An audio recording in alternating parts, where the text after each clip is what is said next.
Seguimos en diálogo con el economista Luis Porto, presidente de la Corporación Nacional para el Desarrollo. Presenta este espacio Soluciones para Pymes de Banco Comercial. Querer es poder.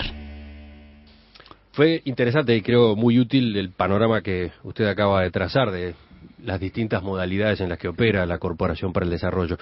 Pero quizás ahora valga la pena que nos concentremos en lo más novedoso de todo eso, ese papel de la corporación articulando proyectos público-privados. Y aquí se hace referencia al tema de infraestructura que ha estado arriba de la mesa y que forma parte del objetivo que se ha trazado el gobierno. Entonces, ¿cómo juega la CND? ¿Qué papel juega en esto de articular proyectos público-privados? En primer lugar, juega el rol que los ministerios o intendencias definan. Como señalaba, la corporación es una institución de tercer nivel. Entonces, si un ministerio quiere que lo apoyemos en la estructuración de un proyecto de participación público-privada solamente en el estudio económico, pues lo apoyaremos solamente en el estudio económico. Si quiere que lo apoyemos en todos los estudios previos, en los técnicos, en los jurídicos, en los ambientales, lo apoyaremos en todos los estudios previos. Si además quiere que lo apoyemos en la preparación de los pliegos, lo apoyaremos en la preparación de los pliegos. Si además quiere que lo apoyemos en la redacción, el diseño del contrato y después eventualmente en las negociaciones, también lo apoyaremos. Y si quiere que lo apoyemos luego en el seguimiento, monitoreo y control, lo apoyaremos. Es decir, que la corporación puede participar en todo o en nada o en alguna de las partes. Y eso lo define siempre quien es el dueño de la cosa pública que de alguna manera se va a estructurar como participación público-privada. Veamos el ejemplo del Ministerio del Interior, que es el que ha salido de repente con más fuerza en estos días. Se habla de asociaciones con privados, aparece allí el objetivo de construir 3.000 plazas para reclusos, que se va a hacer bajo una modalidad de paquete llave en mano, o sea que quien interviene allí en esta inversión, construye, mantiene, alimenta hasta los reclusos, brinda los servicios de lavandería, o sea, un paquete completo para el manejo de estas cárceles. En este caso en particular, ya está el Ministerio del Interior diciendo que sí a esta idea. ¿Cómo funciona? ¿Cómo se articula la CND en este negocio? En el caso de las cárceles, en primer lugar, efectivamente ya firmamos un convenio con el Ministerio del Interior. Es una de las instituciones con las cuales ya hemos firmado convenios para trabajar en este sentido. No es el único, tenemos convenios firmados con la Intendencia de Maldonado. Estamos en estos días discutiendo un eventual convenio con la Intendencia de Montevideo. Hemos empezado conversaciones con otras instituciones, con la Dirección Nacional de Aduana, firmamos un convenio la semana pasada y ahora en un rato a las 11 tenemos una reunión con el presidente de la Administración Nacional de Puertos, también para trabajar en forma conjunta. Es decir que estamos comenzando el proceso de acercarnos. Con el Ministerio del Interior en particular, lo primero que estamos haciendo es los estudios. ¿Por qué? Porque todas esas definiciones que tú señalabas, que han aparecido en la prensa, no está tan claro que sea así.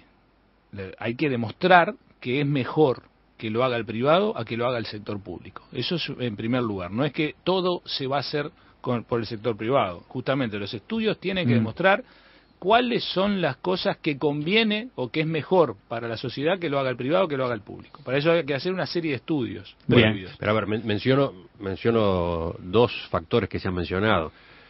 Si estas cárceles se hacen con privados, la inversión inicial no la tiene que hacer el Estado. Esa es una ventaja. La hace el privado y después el Estado le paga, pero no hay que hacer un desembolso en el arranque.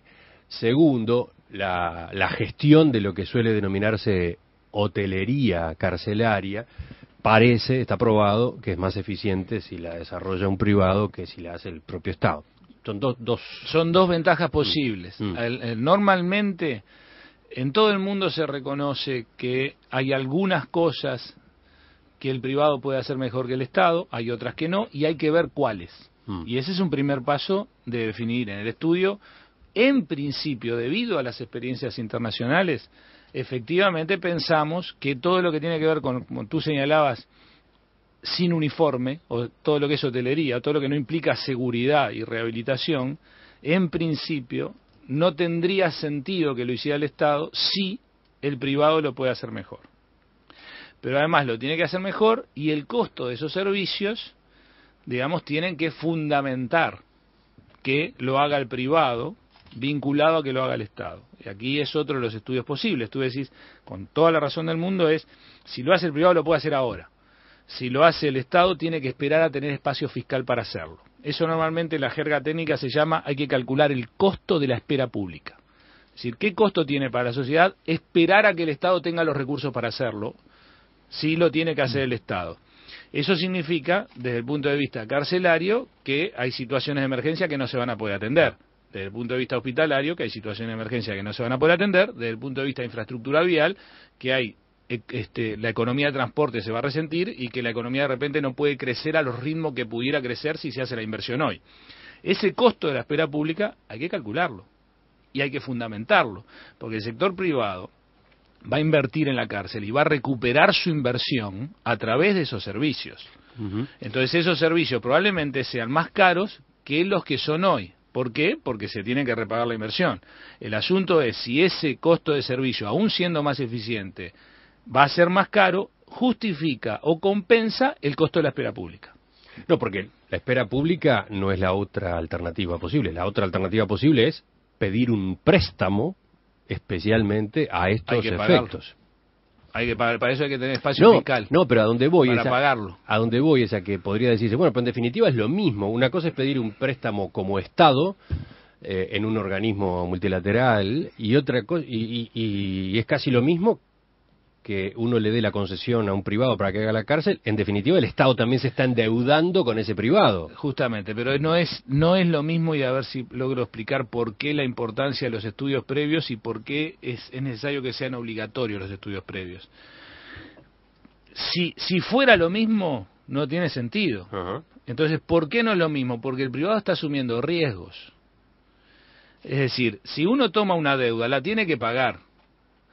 Pero si uno hace una inversión y le paga al que hace la inversión a partir de los servicios que presta, si los servicios que presta no se corresponden con las exigencias de lo que en su momento fue el pliego o el contrato, no cobra.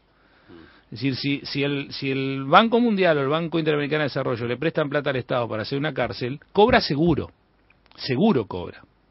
Pero si un privado invierte en una cárcel y se cobra esa inversión a partir de los servicios que presta, si los servicios que presta no tienen el nivel de calidad que se exigen, no cobra. Entonces hay una transferencia de riesgos que es lo que marca la diferencia entre pedir la plata o que lo haga un privado, que acá se trasladan riesgos al privado, lo mismo en materia de una ruta o lo mismo en materia de un hospital. Digamos, no es solamente que el privado hace la inversión, además de hacer la inversión, asume riesgos que antes los asume solo el sector público. Ahora se trasladan esos riesgos al privado y si a partir de esos riesgos está el cobro. Vuelvo a la pregunta, ¿la CND va a tener alguna asociación con esa empresa privada o solamente lo que hace es estructurar el proyecto? Estructurar el proyecto. Efectivamente. O sea, quien termina ofreciendo el servicio del privado, 100%. Quien empieza pidiendo el ofrecimiento de los servicios y termina pidiendo el ofrecimiento de los servicios es el Ministerio, y quien termina ofreciendo los servicios es el privado. Nosotros apoyamos en la estructuración del proyecto.